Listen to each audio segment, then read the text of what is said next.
자, 베스튼팔렌 조약을 이제 볼게요. 베스튼팔렌 조약은 뭐와 관련됐냐면 30년 전쟁과 관련돼 있죠. 30년 전쟁. 그래서 이제 17세기 초반에서 중반까지 시작한 그 전쟁인데, 이게 이제 그 명분은 종교적 전쟁이지만 실제로는 상당히 국제 전쟁이고 내부적인 정치적 어떤 사정이 이제 깔려 있거든요. 그러면 이제 그 내부적으로 보면 이제 그 당시 황제가 중앙집권 정책을 이제 강화시키려고 했어요.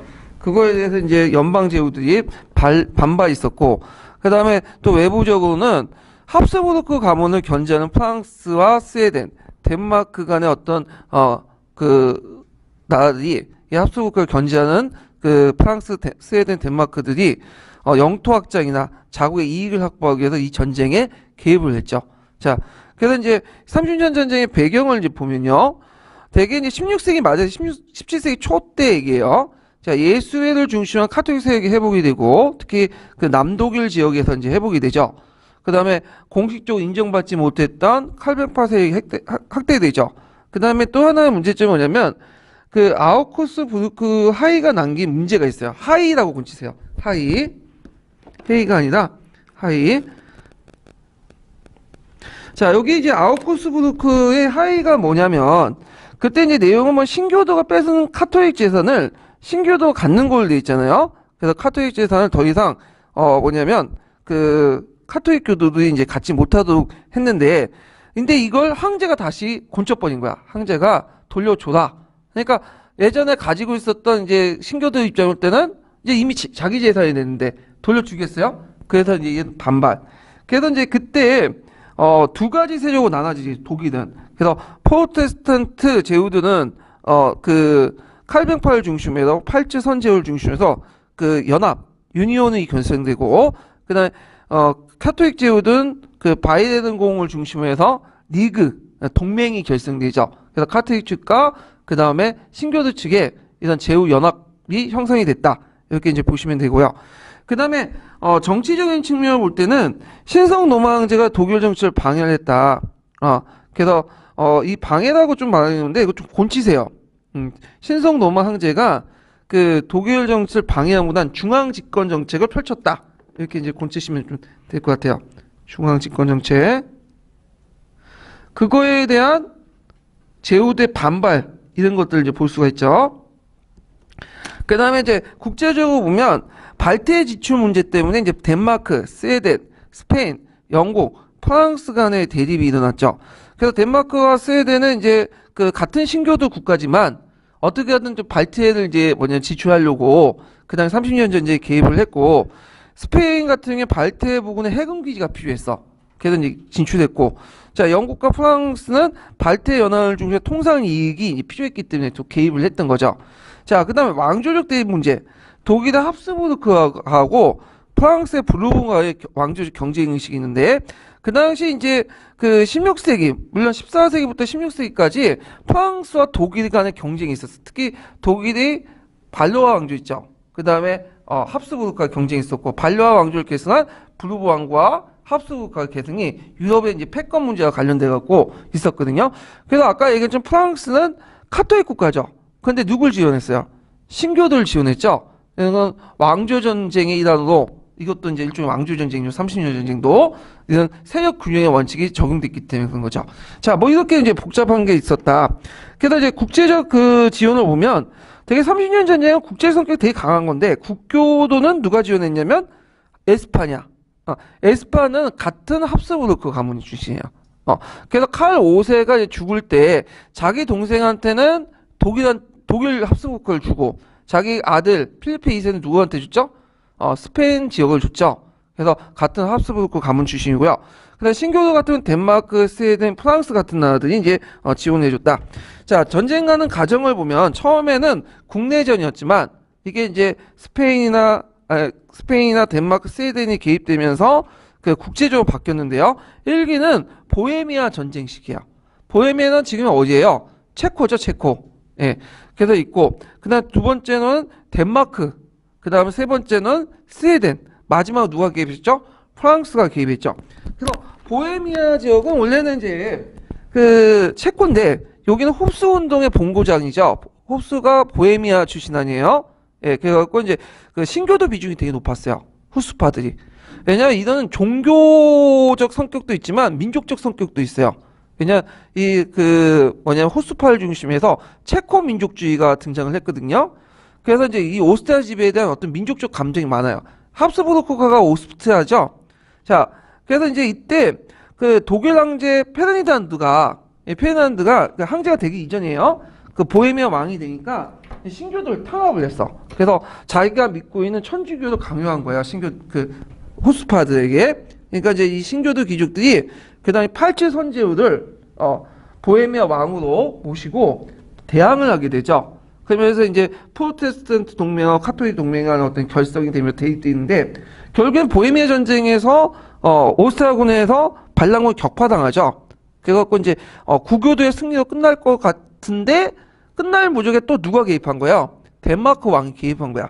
그래서 덴마크 왕은 이제 북해 항구 장악과 신교도 장악한 그 카톨릭 재산을 보호하기 위해서 그 당시 그 덴마크 왕이었던 루트파 그 덴마크 왕인 크리스탄 4세가 있어. 이 크리스찬 4세가 그 당시 이제 그 개입을 했는데 이때 황제군에서 발렌스타인이라는 사람이 있어요. 용병 대장인데 이 사람이 이 크리스찬 4세를 격파를 냈죠. 결국에는 카톨릭이 이겼어. 또 이긴 때는. 그래서 이제 루벡 조약을 맺고 그 덴마크가 가지고 있는 신성노마 제국의 지를 박탈당하고 그래갖고 그때 이제 반항령을 내가지고 이제 카톨릭 재산 원상을 회복하도록 황제가 명령을 내리고 등등 이런 것들이 조치했는데 그래서 1기와 2기까지는 누가 우세였어요? 고교들이 우세였죠. 근데 3기 때 거의 끝나가면 또 누가 개입했냐면 스웨덴이 개입한 거야. 그래서 스웨덴이 이제 발대 패권을 누리고 구스타프 아돌프가 신교도 편에 들어서 또 참전하게 된 거예요. 그래갖고 이제 루첸 전투에서 그 당시 구스타프가 전사를 하게 되죠.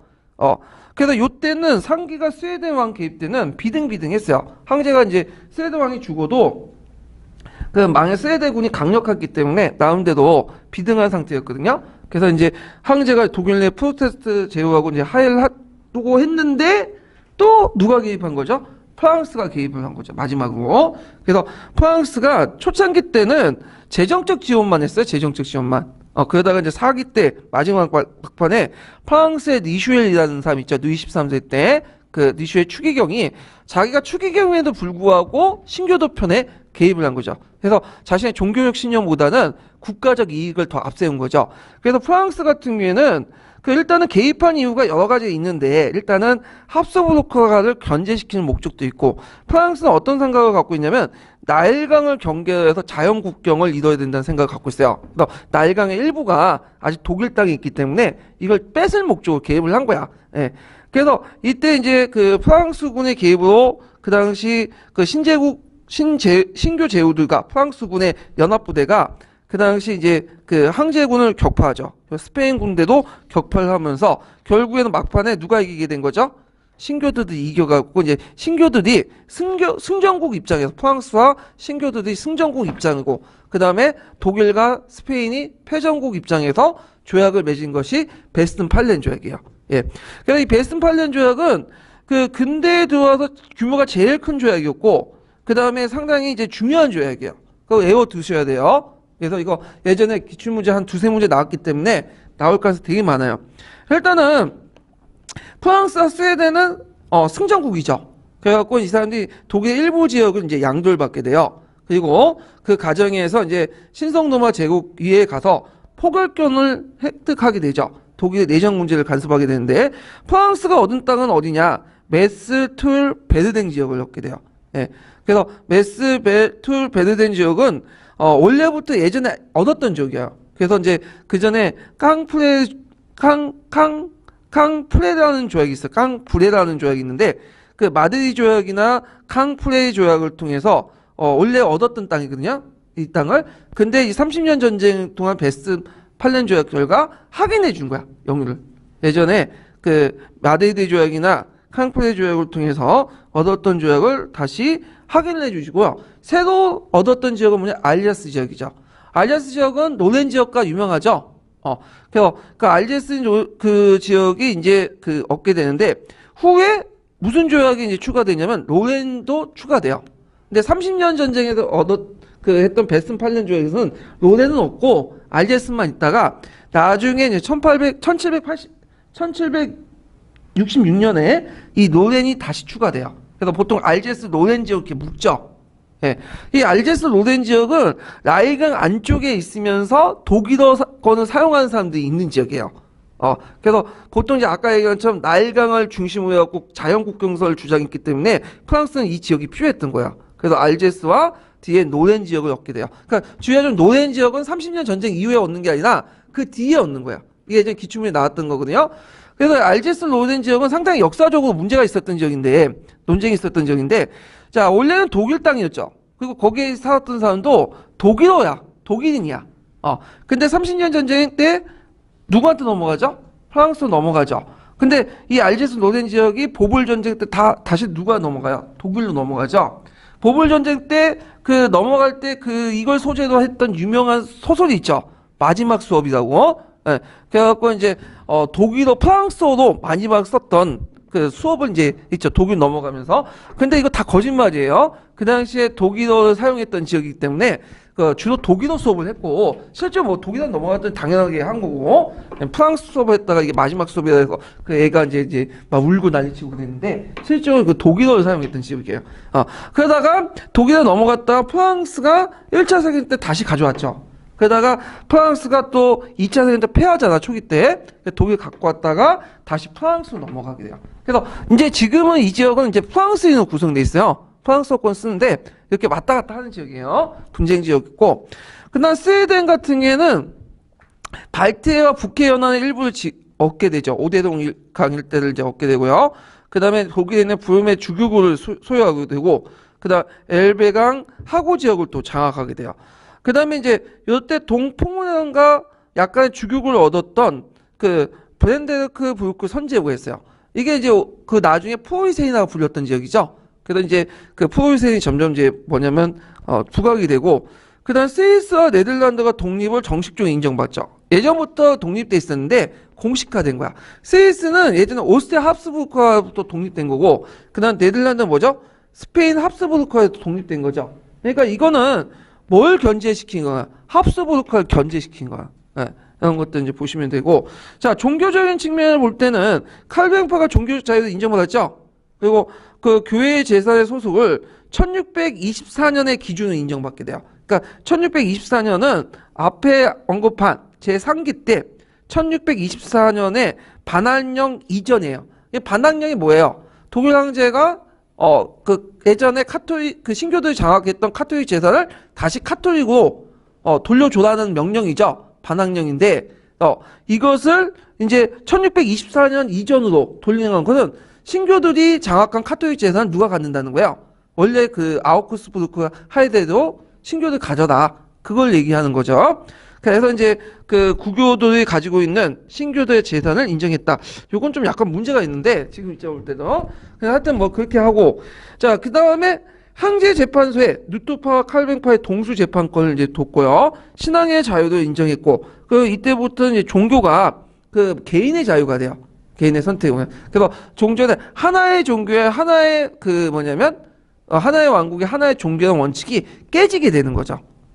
이것 때문에 예전에 그 여러 왕국에서 이제 문제가 있으니까 청교도 독립도 못했고, 그 다음에 이제 뭐 그 스페인, 네덜란드 독립전쟁의 원인도 스페인의 그 필리페 2세가 하나의 왕국에 하나의 종교를 선택해야 된다. 내가 선택한 종교를 신민들이 다 선택해야 된다. 그 논리로 이제 했기 때문에 이때부터 이제 종교의 자유를 인정해서 종교는 이제 개인의 문제가 된 거죠. 자, 그 다음에 연방국가의 주권과 독립을 인정하게 되죠. 그래서 이제 그 주권과 독립을 인정해서 그 당시 그 외국과 동맹을 체결할 수 있는 권리를 획득하고요. 그래서 신성 노마 황제는 그 실질적으로 이제 허수아비에 불과하다. 그래서 신성 노마 제국이 실제로 붕괴됐다. 이렇게 이제 보시면 되겠죠. 자, 그러면 결과를 볼게요. 결과. 30년 전 결과. 예. 이거는 30년 결과고, 앞에 언급한 거는 30년 전에 맺어진 베스턴 조약의 내용이에요. 구분해서 좀 보시면 되고요. 자, 그 결과를 보면 일단은 그 전쟁 결과 일단 독일의 인적 물적 소식 되게 막대했다. 인구의 3분의 1이나 죽었어요. 그리고 독일의 어떤 근대적 발전에 경제 타격을 입게 되는데, 자, 그래갖고 이제 그 당시에 그 전쟁하는 과정에서 용병들이 많이 활동했거든요. 벨렌시타인도 용병대장이죠. 근데 이 용병들이 되게 무식해요. 그래갖고 막 약탈하고 겁탈하고 그래서 많은 사람 죽이고 그런 과정에서 이제 했는데 그 독일의 어떤 30년 전의 참혹상을 보고 나서 아, 이 전쟁 와중에서도 지켜야 할 선은 있다. 그래가지고 그라티우스가 뭘 만들었죠? 국제법을 만들었죠. 국제법 나중에 얘기하겠지만 30년 전쟁의 참혹상을 보고 이 국제법이라는 개념이 등장을 하게 돼요. 자, 그 다음에 아까 얘기한 것처럼 브랜덴베르크 선제요. 예, 프로이센이죠. 나중에 이 프로이센이 약간의 땅을 얻게 되면서 흥계 마련이 됐고, 그다음에 독일의 개인의 어떤 신앙의 자유 인정했고, 그다음에 국가 간의 주권 개념, 평등 개념이 싹 텄죠. 근대적 외교 관계가 수입돼 갖고 이제 주권 행사, 외교관 교환 등 동독간 국제 관계가 수입됐고요. 그다음에 아빠에 언급한 건 30년 전쟁 기간 동안 잔악상을 보여주면서 인도주의와 국제법이 대두되는 계기를 마련해줬다. 이런 것들 좀 기억을 해두시면 될 것 같아요. 그래서 그로티우스의 국제법 같은 것들이 등장하는데 그로티우스 부분은 예전에 나왔어요. 시험 문제요. 그 계몽사상 할 때. 자, 그래서 이렇게 해서 이제 한번 받고 그러면 이제 관련된 그 형성평가 문제를 볼게요. 209페이지 펴보세요. 209페이지. 9번 문제 볼까요? 209페이지 9번 문제.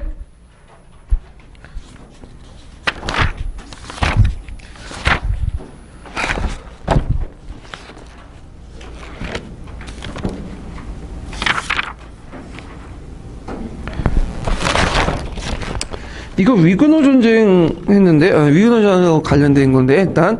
자, 밑줄친 니은의 칙령 내용을 두 가지 서술해보고, 디귿의 체결 영향을 말해보시오. 그리고 기획전쟁의 발생의 결정의 계기가 된 사건이 뭔지 써보시오. 자, 일단은 그 기획의 계기 된 사건이 뭐죠? 본격화된 건 성 베르토로메오 학살 사건이야. 이거 외워두세요. 성 베르토로메오 학살 사건이 있고, 칙령의 내용, 위그너에게 신앙의 자유를 인정하고 정치적 권리를 허용하고 그 다음에 위그너가 장악한 요소를 허가하고 거기에 군대를 주둔할 수 있는 권리까지 줬죠. 그 외에도 저희 아까 본문 내용에 있는 내용들 쓰시면 되고 자 30년 전쟁 그 베스트발레 조약의 이제 체결 결과도 요거 외에도 그 내용 있잖아요. 그거 쓰시면 돼요. 요건 교과서 정도만 있는 내용이니까 그 통론이나 총론에 있는 내용을 쓰시면 돼요. 자, 그러면 이제 다음 테마로 넘어갈 다음 테마. 자, 종교개혁 결과 보죠.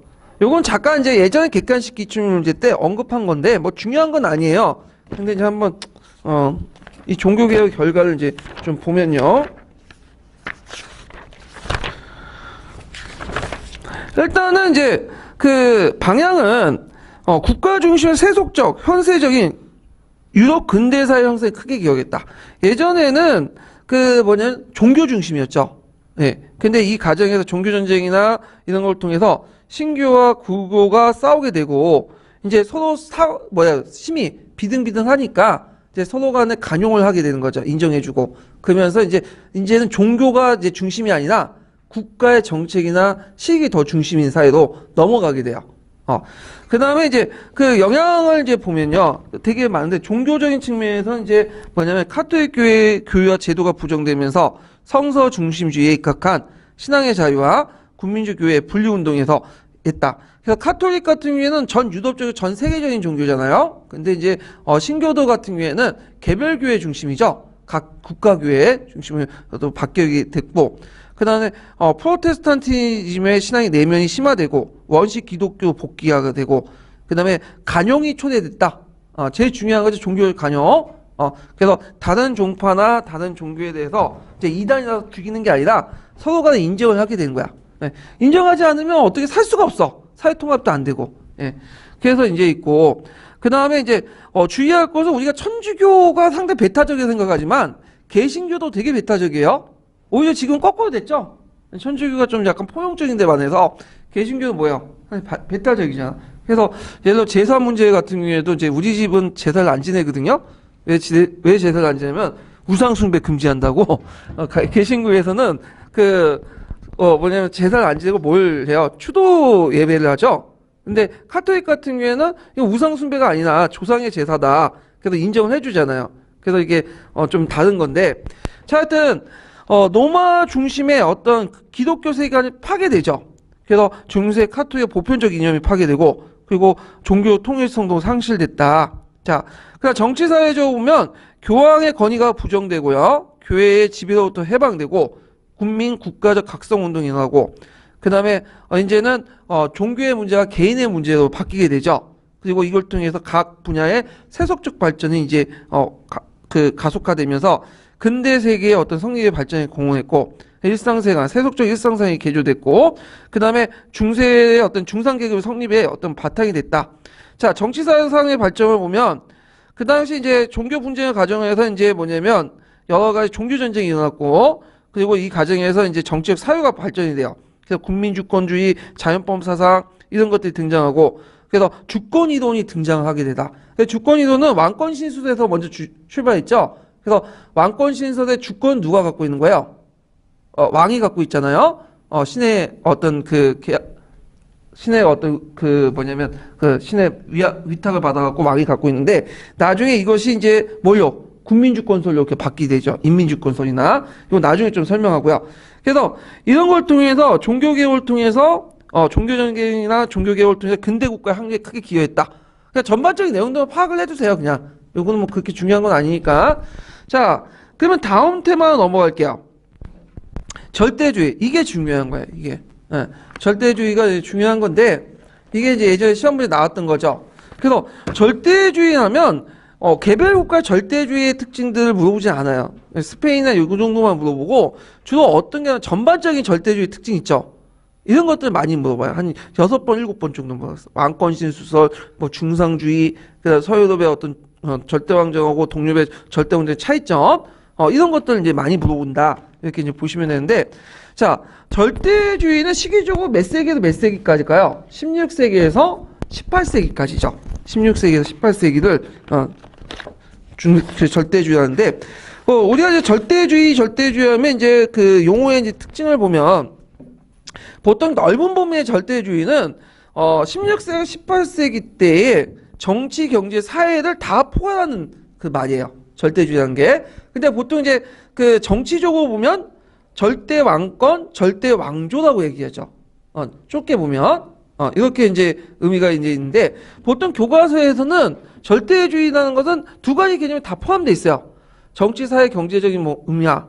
절대 왕정과 왕권에 관련된 부분과 두 가지 의미가 다 포함됐다. 자, 정의를 보면 르네상스 시대부터 해서 계몽주의 시대에 이르기까지 유럽의 일반화된 근대적 국가 형태였고요. 그 다음에 이제 국왕이 봉건貴族과 시민 계층에 어느 누구도 제약받지 않은 권력을 행사했다.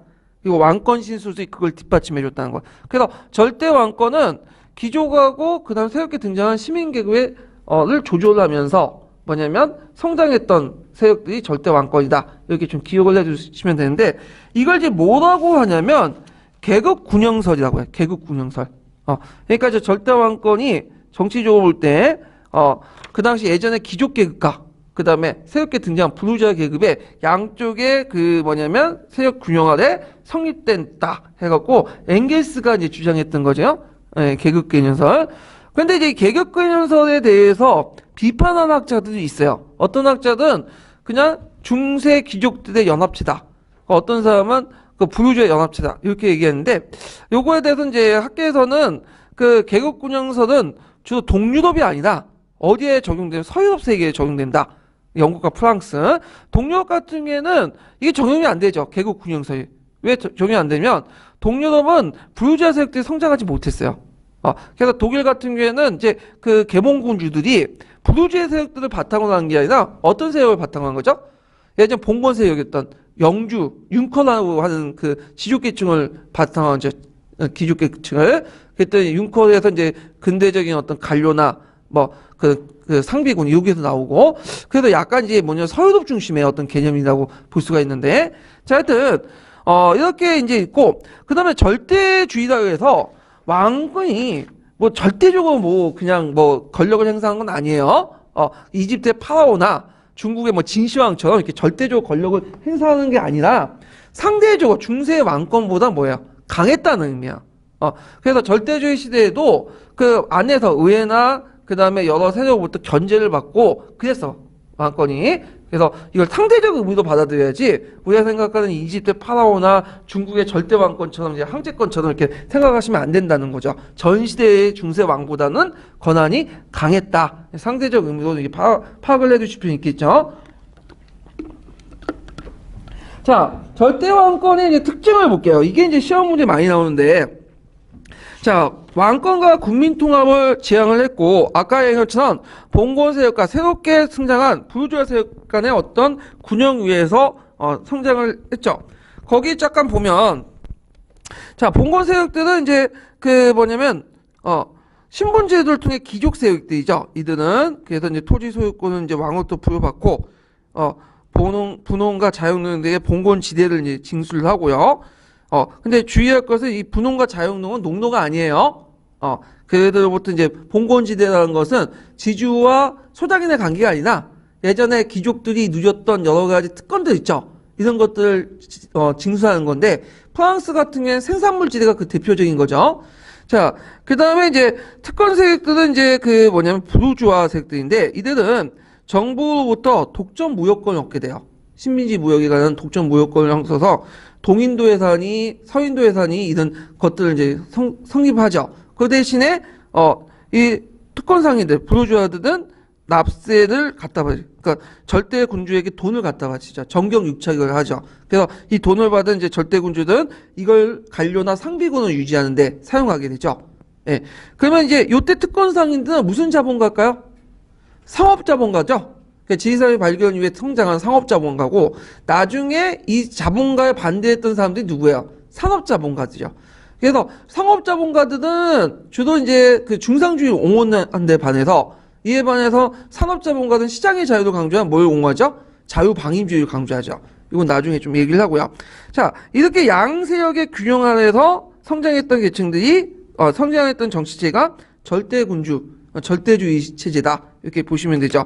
자, 정치적으로는 무슨 이념이죠? 왕권신 수저지죠? 왕의 권한은 누구부터 위임받은 거예요?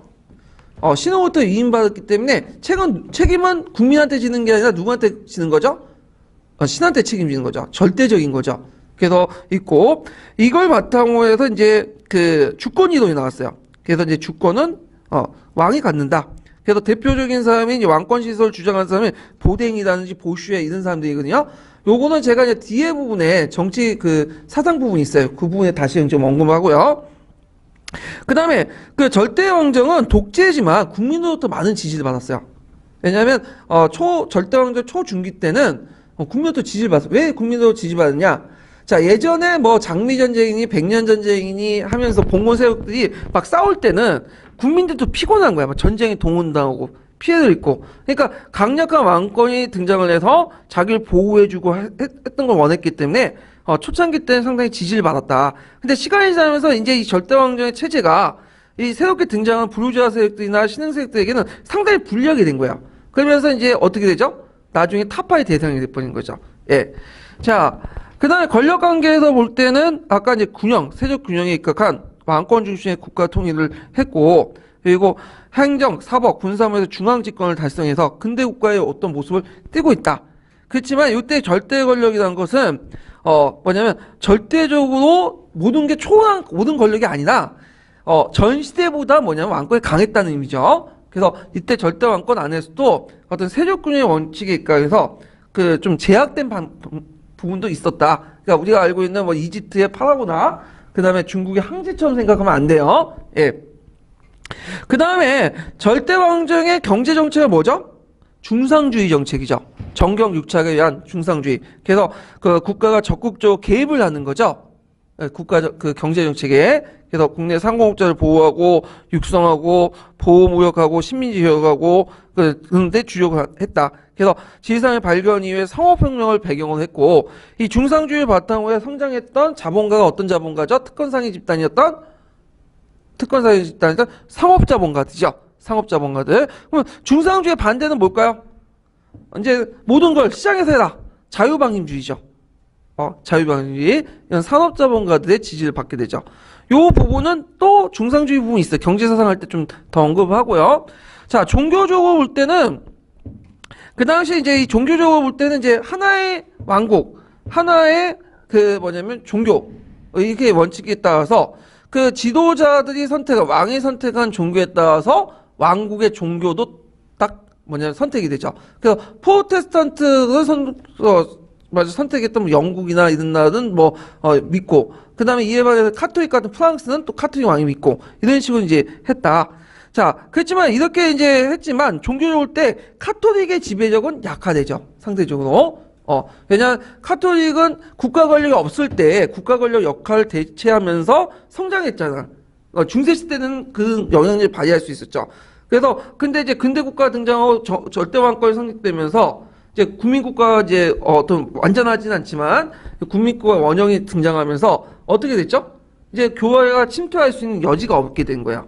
그래서 그 뭐냐면 하나의 왕국과 하나의 종교 원칙이 있지만 그 원칙에 떠나서 국가가 이제 종교를 더 우위에 있는 형태가 바뀌게 되는 거죠. 그래서 교황이나 교회의 영향력이 상대적으로 줄어들었다. 이런 게 특징이에요. 예. 자, 그 다음에 뒤에 넘어가서요. 성격을 보죠.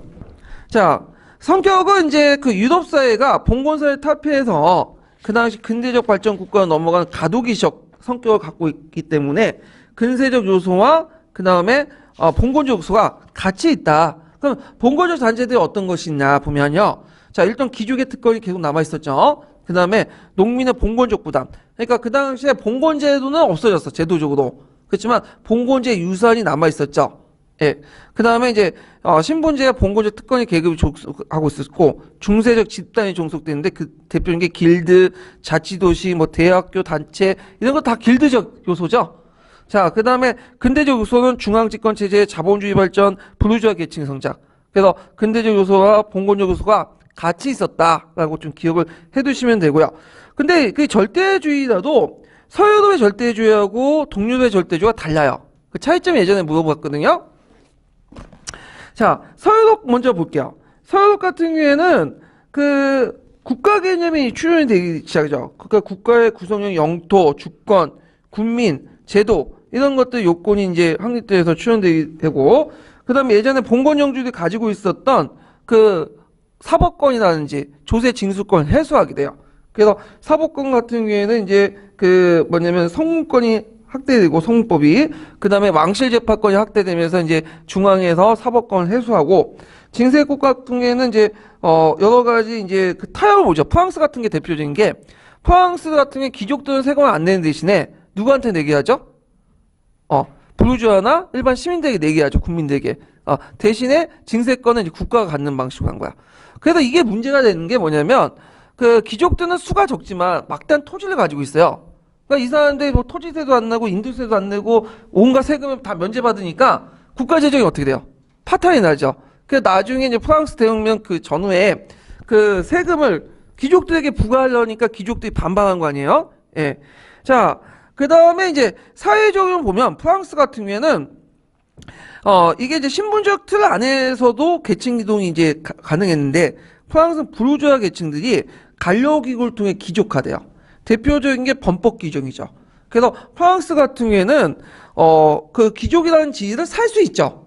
얘들은 돈만 있으면. 그래서 돈 많은 그 부르주아색들이 귀족 계급을 사.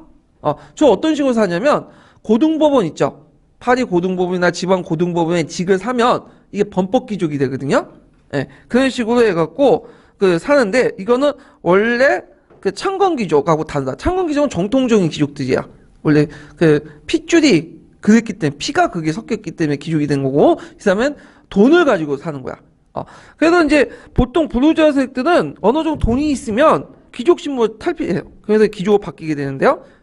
그래서 그런지 몰라도 여기는 프랑스 같은 경우에는 계급적 대립이 되게 심해. 이 계급은. 그래서 프랑스하고 그 귀족하고 그다음 부르주아 간에 넘을 수 없는 선들이 많아요. 물론 일부가 이제 범법 귀족을 했지만 이건 아주 극히 돈이 많은 부유자 계층들의 얘기고 그렇기 때문에 문화도 다르고 의식도 달라. 그래서 계급 간의 대립이 크죠. 그러니까 프랑스 대혁명 때 이게 폭발돼 나온 거죠. 폭발돼 나온 거고. 그래서 피해 혁명이 일어나잖아요, 이거는. 근데 영국은 사정이 달라요. 영국 같은 경우에는 이 계적 계급들이라고 하는데 이 귀족 계급도 뭐 자기 귀족도 있고 젠트리도 있고 막 그런데 이 사람들은 그 보통 장자 상속제가 이제 확립이 됐기 때문에 그 귀족이나 젠트리를 이어받은 사람은 장자야. 나머지 차남은 어디 가겠어요? 차남은 귀족지위를 이제 포기하고 도시나 이런 데로 가요. 그래서 도시에 가서 뭐가 되냐면 변호사, 부르주아, 그 다음에 여러 가지 직업을 얻게 되거든요. 그러다 보니까 런던에 있는 부르주아 세력가, 그 다음에 저기 그 있는 시골에 있는 젠틀이나 그 자기 귀족하고 그 차이가 없어. 다 보면 형제 자매들이야. 다 일가 친척들이죠. 그러다 보니까 얘네는 계층 간의 차이는 있을 수 있어요. 자기 일에 따라서. 근데 의식과는 비슷해. 비슷비슷해. 교환 가능해. 그러다 보니 계급 간의 대립이 상대적으로 프랑스보다 적을 수밖에 없죠. 그러다 보니까 이들은 적당히 타협하면서 점진적인 개혁 방향으로 나타나요. 그래서 프랑스처럼 뭐 프랑스 대혁명, 치도혁명, 이월혁명처럼 계급 간의 대립이 그렇게 심하지가 않아요. 그래서 영국은 뭐 그 청교도혁명이 나왔다고 하지만 이 청교도혁명은 엄밀히 말하면 계급혁명은 아니거든. 거기는 종교혁명적 성격이 강한 건데 정치적 성격이 강하고 그래서 프랑스처럼 이렇게 대규모의 피를 부르는 혁명들이 없죠. 그래서 급격한 개혁보다는 점진적인 개혁을 주도하게 되죠. 이런 것들이 차이점이다. 그래서 영국은 이런 특징 때문에 그 프랑스에 비해 계급 간의 갈등과 혁명이 가격하지 않고 점진적으로 이루어졌고 그 다음에 대개 이제 자본의 형태도 농업자본에서 축적한 사람들이 산업자본을 또 넘어가요. 그래서 농업에서 이제 자본을 축적했던 젠트리의 아들들이 그 상업가로 발전돼갖고 산업자본가로 넘어가는 그런 형태도 보이게 된다.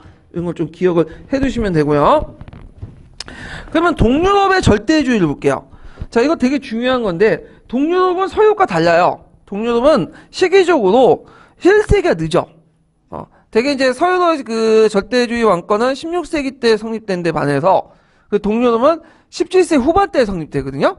그것도 되게 뭐냐면 자생적인 게 아니라 타율적 외부적인 측면에서 이제 성립되는데 독일 같은 경우에 스웨덴과 대립하는 과정에서 성립이 됐어요. 스웨덴. 그래서 이제 이렇게 외부의 위협이나 타율적 군사적 성격이 있다. 그래서 사회적 기반도 다르죠. 이미 이제 서유럽 같은 경우에는 봉건제도가 없어질 때 오히려 동유럽은 뭐예요? 봉건제도, 장원제도 강화가 되죠. 이걸 뭐라고 하죠? 재판 농노제라고 해요. 재판 농노제. 재판 농노제. 그래서 이 재판 농노제 그 독일어는 구텐헤든 샤프트라고 하죠. 구텐헤든 샤프트라고 하고 영주 농노제 이렇게 이제 얘기하는데 그 재판 농노제는 왜 성립됐냐면 그 당시 이제 그 여러 가지 요인이 있는데 일단은 독일 같은 경우에는 그 상공업이 발달하지 못했어요. 그러니까 프랑스나 영국 같은 곳곳에 도시들이 발달했는데 독일 같은 경우에는 주로 어디 발달됐죠? 북부 독일 외에는 다 뭐냐면 다 시골 지역이야. 그래서 이 사람들 이제 영국과 프랑스 같은 경우에는 뭐 예를 들어서 농노가 도망가려면 뭐 도시에 도망갈 수도 있고 그냥 시장에 가서 간단하게 뭐냐면 물건을 판매할 수 있잖아요. 농민들이. 근데 독일 같은 경우에는 그 시장이 되게 멀어요. 그 도망가려면 저기 주변에 도시가 없어. 그러니까 잡혀오는 거죠. 그 시장도 멀기 때문에 원거리 무역을 해야 되잖아요. 그럼 원거리 무역을 하려면 뭐가 필요하죠? 돈이 필요하죠. 그러니까 어느 정도 자본이 있어야 돼. 그러니까 이제 지주계층들이 그걸 하게 되고 농산물 팔 목적으로 이게 하게 되고 두 번째로는 예전에 말했지만 서유럽 같은 게 농촌 간의 유대감이 되게 강하죠. 그렇기 때문에 귀족들이 뭐하고 하면 뭐 반발하고 그러잖아요. 근데 이제 동유럽 같은 경우에는 신도시들이 많기 때문에 신총량들이 많기 때문에 유대감이 강하지 못해. 그러니까 귀족들이 쉽게 뭐냐면 그들을 지배할 수 있었죠. 그래서 이런 재판 농노제들이 이제 등장했다. 그리고 마지막으로는 이것도 설명하는데 서유럽은 인구가 많아. 동유럽은 이거 적죠. 그러니까 서유럽 같은 경우에는 그 지주들이 그냥 노동시장에 가서 뭐냐 값싸게 뭐냐면 임금 노동자 그 고용할 수 있잖아. 근데 독일 같은 인구가 적기 때문에 노동시장에서 그 구입하려면 노동자 가격이 너무 비싸. 비싼 임금을 주고 구입해야 돼. 그러면 차라리 그 농민들을 예속화 시켜가지고 거기서 고정적으로 일을 시키는 게 낫겠죠. 그 여러 가지 이유 때문에 이런 재판 농노제가 등장했다. 그래서 재판 농노제는 그 당시 이제 그 종전의 그 서유럽의 농노제가 좀 달라요. 그래서 이제 이런 식으로 동유럽에 특이하게 나타난 그 농노제고 주로 이 사람들은 지대 수입도 있겠지만 주로 가까운 곳에 영리 목적으로 이제 뭐냐면 이익을 얻으려고 재판 농제를 실시했다. 그래서 그 독일어 뭐 군대 이게 뭐야? 갑자기 까먹었다. 구추헤르사프트인가? 네, 구추헤르사프트 가는 그 농노제가 형성이 됐다. 예, 이렇게 좀 기억을 해주시고. 그럼 재판 농노제의 그 귀족을 뭐라고 부르죠? 융커라고 하죠. 되게 이 융커 귀족들이 이제 뭐냐면 주도를 해갖고 정치를 했어요. 근대화도 했고 비스마르크도 융커였고요. 그래서 이런 것들을 좀 기억을 해주시면 될 것 같아요. 그래서 세력을 보면 도시의 미학을 통해 부르주아 세력이 성장이 미약했고 앞에 이제 재판 농노제를 바탕으로 한 봉사귀족 그런 융커들이 성장을 했다. 그래서 아래로부터의 개혁보다는 위로부터의 개혁만 가능했다. 이렇게 이제 보시면 되겠죠. 그래서 이제 그 서유처럼 국가 통합과 형성된 국민적 일체와 정체성을 기반에 두지 않고 주로 뭐냐면 위로부터의 어떤 강압이나 이런 걸 통해서 정치를 했던 것이 동유의 절대주의다. 이렇게 이제 그 보시면 되고, 자, 정치 구조를 바라보는 관점. 앞에 이제 절대왕정에서는 엥겔스 관점 있죠? 개국군영선. 근데 아까 개국군영선은 어디만 해당하는 거예요? 서부 유럽만 해당해. 그래갖고 이제 양쪽의 균형에서 이제 국가가 중재자 역할을 했는데, 주로 이제 그 개국군에서 거부하는 입장을 보면, 그 자본가와 그 다음에 봉건귀족 간의 균형을 입장하는 게 아니라 절대왕정 봉건적 성격이 강하다. 오히려. 근데 이 봉건적 성격이 강한 것은 어디에 해당하죠? 동유럽에 해당하죠. 그래서 봉건적 성격이 강하고 그리고 절대왕정은 재평선의 봉건적 지배 장치에 불과하고 봉건과 최종 단계다. 그렇지만 이거는 서유럽보다는 절대왕정, 동유럽 절대왕정에 해당한다는 것 좀 기억을 해두시면 될 것 같아요. 자, 그 다음에 이제 이렇게 있는데 이게 표시가 잘못됐네. 여기 개국구조의 시각에서 엥겔스가 넘버 1이고, 개국구조에서 거부가 넘버 2 이렇게 쓰시면 돼요. 예. 그래서 이제 요거 좀, 정리 좀 다시 해주시고, 1번이 엥겔스, 그 다음에 2번이 개국구조에서 거부. 이렇게 쓰시면 될 것 같아요. 예. 자, 그러면 관련된 관련된 형성평가 문제 풀어볼게요.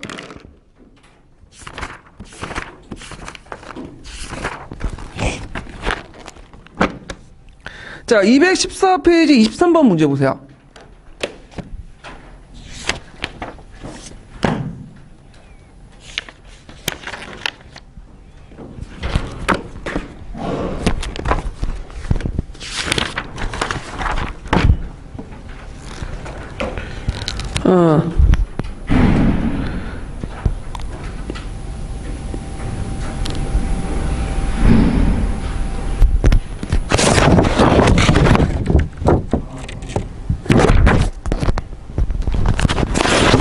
자, 23번 문제 보면, 자, 여기 이제 봉건귀족과 시민계급이 절대왕정을 지지한 이유를 말해보고, 자, 니은의 시민계급과 그 절대왕정의 유착관계를, 세 줄 이내로 쓰시오.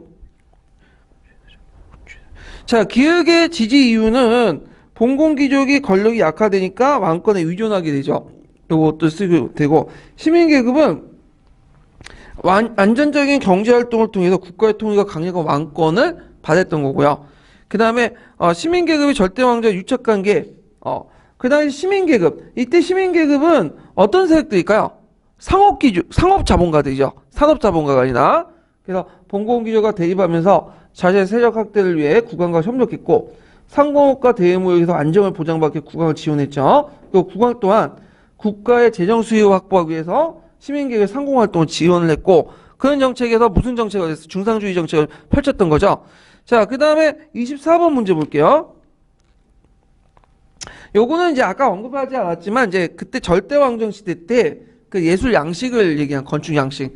바로코 양식하고 로코코 양식. 이 두 가지가 있는데, 바로코 양식의 대표적인 게 프랑스 베르사유 궁전이고, 그 다음에 로코코 양식은 독일의 상수식 궁전이다. 이렇게 이제 기억을 해두시면 되고, 자, 그 다음에 다음 테마로 넘어갈게요. 자, 에스파냐의 번성과 쇠퇴 원인. 자, 이게 01년 기출문제에 나왔던 거거든요. 그래서 에스파냐가 이제 먼저 상당히 발전했던 왕조들인데, 에스파냐가 이제 흥성 배경과 세태 원인들을 좀 보면요. 자, 에스파냐 절대주는 어떤 식으로 이제 형성이 됐죠? 이슬람 이슬람 세력을 몰아나는 재정복 운동을 통해서 형성됐죠. 그러면서 강력한 왕권이 필요했고, 그리고 이제 합스부르크 왕가와 또 견혼을 통해서 했어요. 그리고 이제 그 신대륙 수탈 이런 것들이 있는데, 필리프 2세 때 제일 전성기를 누렸죠. 아까 언급한 것처럼 그 필리프 2세는 누구의 아들이에요? 카를 5세의 아들이죠. 카를 5세는 그 결혼을 통해서 스페인뿐만 아니라 독일, 네덜란드까지 가지고 있었어요. 예. 그런데 이제 죽을 때 자기 동생한테는 그 오스트리아 지역, 독일의 신성로마 제국을 준 거야. 페르디난드한테. 그래서 페르디난드가 이제 오스트리아 합스부르크가 된 거고, 자기 아들한테는 필리프 2세한테는 누구한테 줬냐면 스페인 지역을 준 거야. 그때 스페인 지역은 스페인, 포르투갈, 그 다음 네덜란드를 지배하고 있었거든요. 그럼 실속은 어디가 더 많을까요? 신성로마 제국의 스페인 왕이에요. 스페인 왕이죠? 신성 로마 제국은 그냥 형식적인 거고, 실속 있는 거는 자기 그 아들한테 준 거죠. 근데 이제 카를 5세는 그 당시 아까 얘기했던 이제 그 네덜란드를 이제 지배를 할 때 네덜란드 신교들을 인정해줬어. 근데 이제 거기에 필리프 2세는 네덜란드 신교들을 인정 안 한 거야. 강압적인 정책을 했죠. 그래서 하나의 종교, 하나의 왕궁을 내세워서 자기가 스페인은 카톨릭 믿기 때문에 당연히 네덜란드인들도 뭘 믿어야 돼요? 카톨릭을 믿는다. 이런 식으로 강압을 하게 된 거죠. 그래서 네덜란드 독립하기 싫었는데 왕이 뭐예요? 강압적인 정책을 하고 이걸 바탕으로 중앙집권 정책을 강화하니까 네덜란드 독립전쟁이 일어난 거죠. 그래서 네덜란드 독립전쟁을 하는 과정에서 그 북부 지역은 계속 독립을 해갖고 네덜란드가 된 거고, 그 다음에 남부는 도중에 빠져나왔죠. 그래서 이거 남부 지역은 카톨릭이잖아요. 그래서 오늘날 어떤 지역이에요? 벨기에 지역이 된 거죠. 그래서 네덜란드 다시 돌아가고, 물론 나중에 이제 오스트리아도 다시 들어가지만, 하여튼 이렇게 이제 했는데, 이 필리프 2세는 이제 그 정치적으로는 그 누구하고 결혼했어요? 영국의 카톨릭 여왕인 메리하고 결혼했죠. 그러니까 메리가 죽었는데, 이 메리는 이제 나중에 알지만 피에 메리라고 잠깐 카톨릭 반동 정책을 했던 사람이에요. 그 메리의 여동생이 누구예요? 엘리자베스 왕이죠. 엘리자베스니까 다시 이제 신교도 도왔는데, 이때 또 이제 필리프 2세가 자기 뭐라고 하지? 부인의 동생을 뭐라고 하죠? 갑자기 생각이 안 난다. 하여튼 엘리자베스 여왕이 자기 이제 부인의 동생인데, 그 여왕한테 결혼을 이제 하라고 청혼했다가 거절당하죠. 예. 그래갖고 이제 이렇게 이제 있는데, 처제지, 처제. 갑자기 얘기하다 생각이 안 나. 자, 그 다음에 포르투갈 합병하고, 그 다음에 이제 해상권을 장악했는데, 이 사람이 이제 무적 함대를 만들죠. 무적 함대를. 그래서 이제 오스만 투르크의 함대를 그 당시 레파토 해전에서 격파를 하잖아요. 그래서 무적 함대를 이제 칭호를 받는데, 이때부터 이제 스페인은 해가 지지 않는 제국을 만들어요. 해가 지지 않는 제국은 이 스페인이 강대한 식민지를 가지고 있기 때문에 어느 곳을 가든 해는 계속 떠 있는 거죠. 한 번은. 예, 제국 내에서. 그래서 이제 해가 지지 않는 제국을 건설했다. 그래서 레파토 해전은 예전에 시험 문제 나왔어요. 레파토 해전은 이 시험 문제 나왔으니까 좀 기억을 해주세요. 이 해전은. 그래갖고 이 레파토 해전은 그 당시 이제 오스만 제국이 에스파냐, 이탈리아 지중해 무역을 방해했었는데, 필리프 2세가 이제 교황의 요청에 따라서 베네치아와 함께 오스만 제국의 함대를 격파를 했어요. 그래서 그때부터 이제 에스파냐 함대를 무적 함대를 부르게 되고, 그래도 한동안 지중해 무역하고, 그 다음에 대서양 항로를 독점하게 되죠. 자, 그 다음에 이제 이렇게 있고, 그 다음에 근데 이런 해상권을 곧바로 상실하게 돼요. 자기 처제였던 엘리자베스 여왕에 의해서 이제 상실되죠.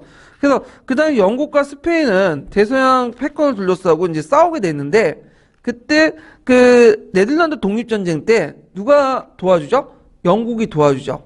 그래서 아르미다 해전, 카렌 해전이 있죠. 이 카렌에서 영국 해군이 스페인 해군을 격파를 해버리죠. 그래서 해상 패권이 다시 네덜란드에서 영국으로 넘어가게 돼요. 자, 그래서 이제 이런 것들 좀 기억을 해주시고, 이게 12년 기출문제 나왔어요. 예.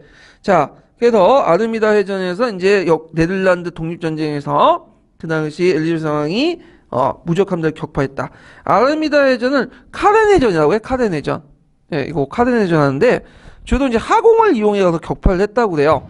그래갖고, 그 당시 무적 함대가 이제 들어오기 전에, 이 무적 함대는 상당히 강하고, 그 안에 이제 육군이 있거든요. 그러니까 에스파냐는 육군이 중심이에요.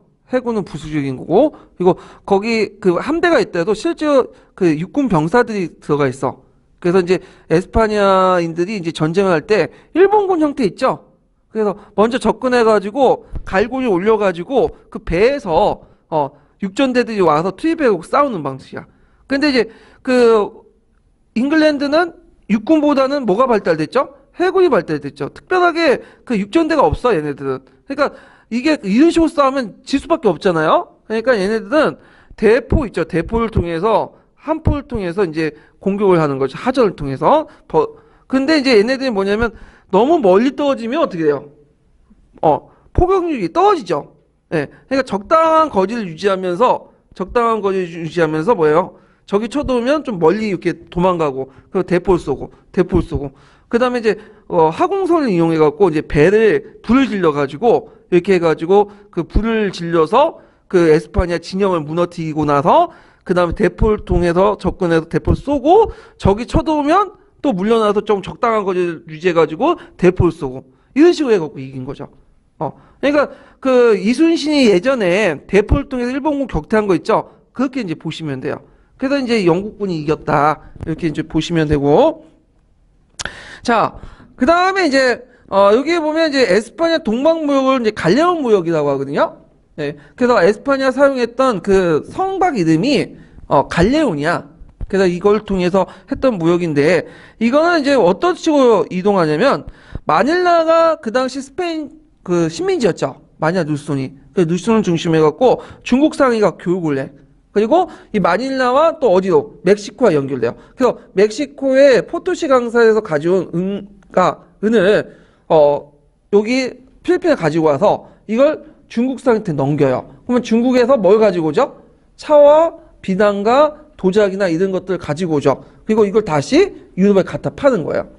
이것을 이게 무슨 무역이라고 하냐면 갈레온 무역이란다. 그래서 갈레온 무역을 통해서 대량의 은이 중국에 유입되고 결국에는 뭘 가는 계획이죠? 일조편법을 가는 계획이죠.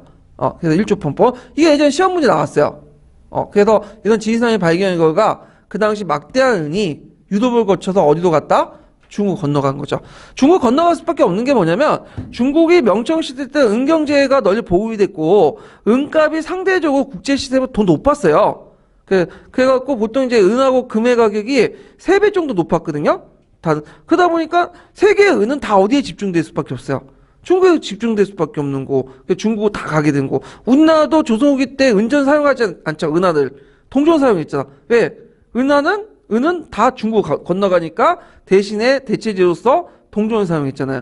그래서 이용과 연결시켜서 이제 보시면 되고요. 근데 이 사람이 이제 정책을 좀 잘못했던 게 뭐냐면 너무 종교적 강압적인 정책이 있어. 아까 얘기했던 하나의 왕국, 하나의 종교를 내세워갖고 그 당시 이제 그 카톨릭을 네덜란드에 강요를 냈죠. 칼 5세는 강요를 하지 않았지만 그 아들은 강요했어. 그래서 처음에 네덜란드 독립하기 싫었지만 일단은 그 당시 강압적인 종교 정책 때문에 그 당시 뭐냐면 반발해갖고 이제 네덜란드 독립전쟁을 하게 되죠. 이 사람은 이제 네덜란드 상업자본을 국가재정으로 확보하기 위해서 직접 통치를 강화하고 종전의 어떤 자율적인 어떤 자치권을 무시해버리죠. 그리고 이 사람은 또 교황의 앞잡이가 됐죠. 카톨릭 세계의 수호자로서 유대인을 추방하고 그다음 이단 재판소를 설치하고 있는데 그 부인이 메리라는 걸 보면 이제 알 수가 있어요. 메리 왕도 뭐예요? 전형적인 카톨릭 신도잖아요. 그래서 부창부수라고 그 안에 따라서 이제 같이 하는데 자 결과는 네덜란드 신교도에 반항을 했고 그 과정에 네덜란드 독립을 했죠. 그 다음에 이것이 에스파냐 세태의 배경이었다. 그래서 네덜란드는 이 종교적 이렇게 탄압을 받았기 때문에 이 종교적 간용을 되게 강조해요. 이 사람들이. 그래서 나중에 이제 네덜란드가 암스테르담이 중심 도시가 됐잖아요. 금융의 중심 도시가 되고. 그건 뭐냐면 스페인에서 종교 탄압을 받았던 유대인이나 이런 사람들이 다 어디로 간 거죠? 네덜란드 간 거야. 유대인들이 금융이 되게 뛰어나잖아. 그러다 보니까 그 원래는 초창기 때는 스페인이 그 금융의 중심지였어. 근데 어디로 옮겨간 거야? 네덜란드 옮겨간 거죠. 예, 그런 것들 이제 연결시켜서 이제 보시면 되고. 자, 그래서 이제 그 지리산의 발견 한계를 보면 번성함은 신대륙에 금은 유의했지만 금과 은이 유입됐지만 그 금과 은이 자체적으로 쓰지가 못해. 쓰지 못하고 다 빠져나가거든요. 그 이유가 뭐냐면 일단은 그 비능률적인 관료제 유지, 기족 궁정의 사치, 전쟁 비용 지출, 그 다음에 가격 상승, 사회 구조를 보면 기족과 교회가 토지가 집중돼 있고, 그 다음에 이동 양모자 조합인 메스타의 특권, 그 다음에 이제 모직물 공업 부진, 편협한 종교 정책, 불우주의 토지 구입 이런 것도 있다. 특히 모직물 같은 경우에는 처음에는 이게 번성했는데 스페인의 모직물 공업이 나중에 누구한테 뺏겨요? 영국한테 뺏기죠. 영국에서 이제 이걸 주도권을 했고, 그래서 그 또 통일적인 행정 재정적인 정책도 못했고, 종교 탄압 이런 요인 때문에 스페인이 잠깐 정성을 누었다가 패권이 네덜란드에 뺏기게 돼요. 그래서 스페인과 포르투갈은 16세기 후반 정도 이렇게 누리다가 17세기 초반 중반 넘어가면 네덜란드한테 넘어가고 패권이 17세기 후반은 누구한테 넘어가죠? 영국과 프랑스한테 넘어가죠. 예, 요런 과정들. 그래서 예전에 한번 그 스페인의 한계, 절대왕권의 특징, 한계 이런 것들이 나왔어요. 그것들 좀 기억을 해두시면 될 것 같아요. 자, 그래갖고 이제 있고 그 루이 14세 정치 부분은 다음 시간에 하죠. 예, 오늘 수고하셨습니다.